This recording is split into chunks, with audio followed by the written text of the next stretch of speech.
खुलुमबाय लोगोफोर गोबाव समनि उनाव दिनै नुजाफैनो हाबावदों आरो मा खालामनो उपाय गैया जोबोद खामानि भिर आरो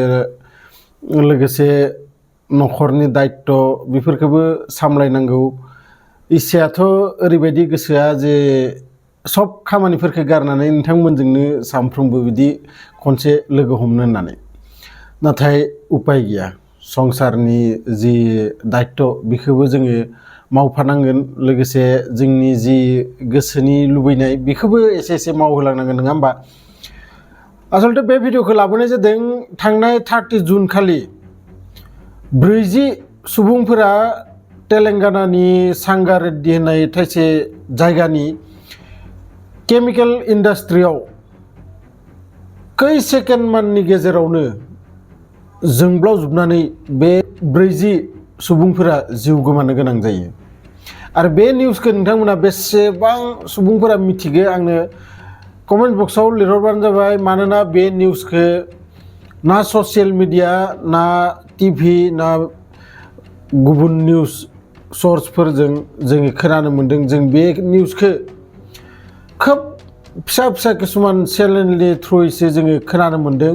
दिनै बे निउसनि थाखाय जेबो दावराव दावसि गैया बे निउसनि थाखाय रावबो हेंथा होफैयाखै रावबो दावराव खालामफैयाखै आरो बेनि कारना मा बै 40 सुबुंफोर जायफोरा थैदों बिसोरो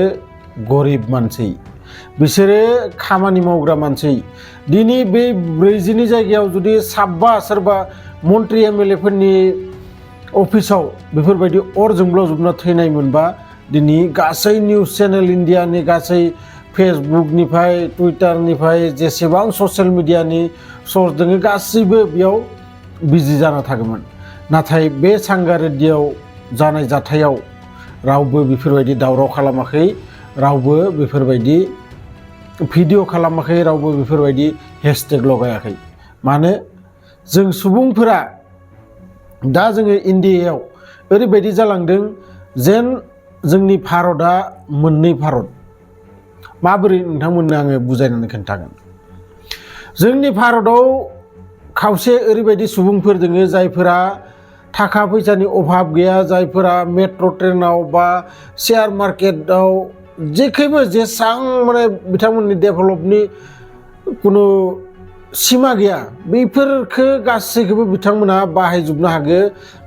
बेफोर लाइफखौ बिथांमोना एन्जय खालामबाय दङ आरो फारसेखै जों जि गोरिब मानसि जायफोरनि थाखाय सरकारा जेबो सुबिदा होआ जायफोरनि थाखाय सरकारा जेबो मावा बिथांमोना मावो किसुमान 5 केजि माइरं बा सेरसे सिनि बेफोरबायदि बेबो एकदम ल' कास्टनि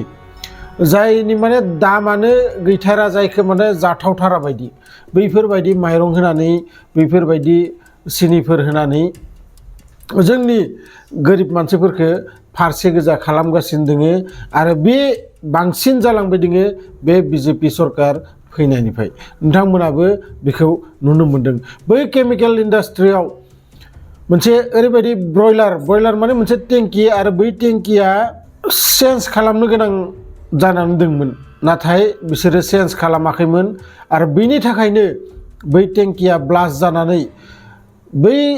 इन्डास्ट्रि सिङाव थानाय 40 सुबुंफोरा जिउ गोमानो गोनां जायो बे निउसखौ नोंथांमोना निश्चय खोनायाखै आं मिथिगौ